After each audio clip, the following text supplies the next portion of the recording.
ဒီကိုအားလုံးပဲမင်္ဂလာညချမ်းလေးဖြစ်ကြပါစေဗျကျွန်တော်တင်ပေးခဲ့တဲ့9ရက်10ရက် TikTok မှာတင်ပေးခဲ့တဲ့2ရက်ဆက်လမ်းခဲ့တယ်10ရက်နေ့ကဆိုလို့ရှိရင်ကျွန်တော်2ချက်ွက်ဖန်တယ်2ချက်ွက်ဖန်တဲ့အတိုင်းပဲအပြည့်ဝင်ခဲ့တယ်ပေါ့ဗျာဆိုတော့ဒီနေ့17ရက်တလား2025ညမှာတော့ကျွန်တော်စိတ်ကြိုက်ညီကိုတွေအတွက်ရေးချက်မှုလေးတစ်ခွက်ကျွန်တော်ထပ်ပြီးတော့တင်ပေးမယ်ဗျဒီပွဲစဉ်လေးပြင်မယ်ဆိုလို့ရှိရင်ကျွန်တော်တို့ဂျာမန်ဘွန်ဒက်လီဂါပွဲစဉ်တွေကကိုချန်ကလာဘတ်နဲ့အဝေးကွင်းရပြီးတော့လာကစားမယ်ဟောဘတ်တို့ရဲ့ထိတဲ့တွေ့ဆုံမှုပွဲစဉ်လေးပဲဖြစ်ပါတယ်ဗျဒီပွဲစဉ်ကိုကျွန်တော်တို့ကြည့်ရမယ်ဆိုရင်ဒီပွဲစဉ်ရဲ့ဈေးဖွင့်လှစ်မှုကကလာဘတ်ကအိမ်ဝင်ကပြီးတော့တစ်လုံးကို65ပြားစားလောက်ထိဖွင့်လှစ်ထားပြီးတော့ဘိုးပေါင်းဈေးကတော့3လုံးကို85ပြားစားလောက်ထိဖွင့်လှစ်ထားတာကိုတွေ့ရတယ်ဗျ။ Okay ဒါဆိုလို့ရှိရင်ကျွန်တော်တို့ထုံးစံတိုင်းပဲအိမ်ဝင်းကကလာဘက်ကိုလေ့လာကြည့်မယ်ဆိုလို့ရှိရင်တော့ကလာဘက်ကနောက်ဆုံး3ပွဲဆက်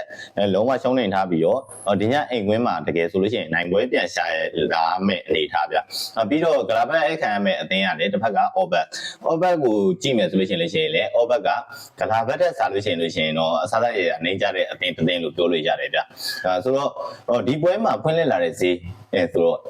အစားရအိမ်ဝင်းကနေပြီးတော့ကိုတဲ့အစားရနေကြတဲ့အသင်းတစ်သင်းကို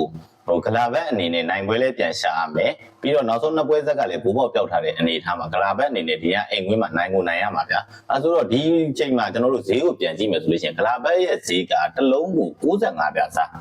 တလုံးသွင်းတာလည်းအပြည့်စအားပြီဗျာမရှုံးတော့ဘူးကလာဘက်အနေနဲ့နိုင်တာနဲ့မရှုံးတော့တဲ့အနေအထားမျိုးမှာဒီဈေးပွင့်လင်းမှုကြီးကရိုးတော့မျိုးရှင်းမှုလို့ကျွန်တော်ထင်နေဗျဆိုတော့ဘယ်လိုပုံစံမျိုးလဲဆိုလို့ရှိရင်ဘူကီအနေနဲ့ကလာဘက်ဘက်ကိုမျက်စိကျအောင်လို့ဆွဲခေါ်နေတဲ့ဈေးမျိုးဖြစ်နေတယ်ဗျโอเคဒါဆိုလို့ရှိရင်ကျွန်တော်တို့တစ်ဖက်ကအော်ဘက်ကိုကြည့်မယ်ဆိုလို့ရှိရင်တော့အော်ဘက်ကလောလောဆယ်မှာတော့အဆင့်ဆက်ကိုမှရောက်နေတယ်အော်ဘက်ကလည်းနောက်ဆုံး3ပွဲဆက်ကကိုဘော့ပျောက်ထားတယ်ဗျ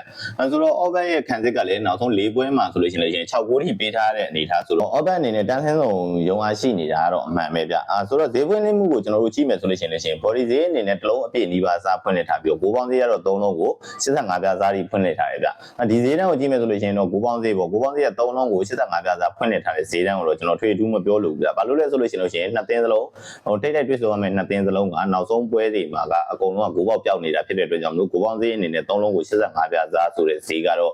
ကျွန်တော်ထွေထူးမပြောလို့ဗျဒါပေမဲ့ဒီနေရာမှာကျွန်တော်ပြောလို့တာကဘာလဲဆိုလို့ရှိရင်ကျွန်တော်တို့ body ဈေးဗျ body ဈေးကတစ်လုံးကိုတွင်းတာနဲ့ကလာဘက်အနေနဲ့အပြည့်စားမယ်ဈေးကတော့တော်တော်လေးကိုပျော့ပြောင်းတဲ့ဘက်မှာပါနေဗျဘာလို့လဲဆိုလို့ရှိရင်ကလာဘက်ကဗျကိုတဲ့အဆက်ရနေကြတဲ့အသင်းတွေလည်းရင်ဆိုင်ရမယ်ပြီးတော့နောက်ဆုံးပွဲတွေမှာလည်းကိုပေါက်လေးပျောက်ထားတယ်ရှုံးနေထားတာလည်းဖြစ်တဲ့အတွက်ကြောင့်ဒီညအိမ်ဝင်းမှာကကိုပေါက်ပြန်ရှာရမယ့်အနေထားအနိုင်3မဲ့ရယူရမယ့်အနေထားမှာကလာဘက်ဖွင့်နေတာလေဈေးတန်းကတစ်လုံးကိုပြား90အစား95ပြားစားဆိုတဲ့အနေထားကလူတိုင်းလည်းစိတ်ကြစရာပေါ့ဗျဆိုတဲ့အခါမျိုးကြတော့ကျွန်တော်ကတော့ဒီညအနေထားမှာတန်းစင်းဆုံး PR ရှိနေတဲ့ Orbit အနေနဲ့အနည်းဆုံးကလာဘက်ကိုတည်လိုက်ကန်နိုင်မယ်လို့ယူဆတာဖြစ်တဲ့အတွက်ကြောင့်မလို့ကျွန်တော်ကတော့ Orbit body နဲ့ဒါဆွန်လာခြင်းပါတယ်ဗျညီကိုတွေအားလုံးလည်းအတွေးလာလို့ scale ပြနိုင်ကြပါစေOrbit body လေးဝင်ပါစေလို့ပဲဆုတောင်းပေးလိုက်ပါတယ်ဗျအစောပွဲတွေကိုတော့ကျွန်တော် Telegram channel link လေးမှာပဲကျွန်တော်တင်ပေးမှာဖြစ်တဲ့အတွက်ကြောင့်မလို့ join ထားလို့တဲ့ညီကိုတွေကတော့ join ထားလို့ရပါတယ်ဗျ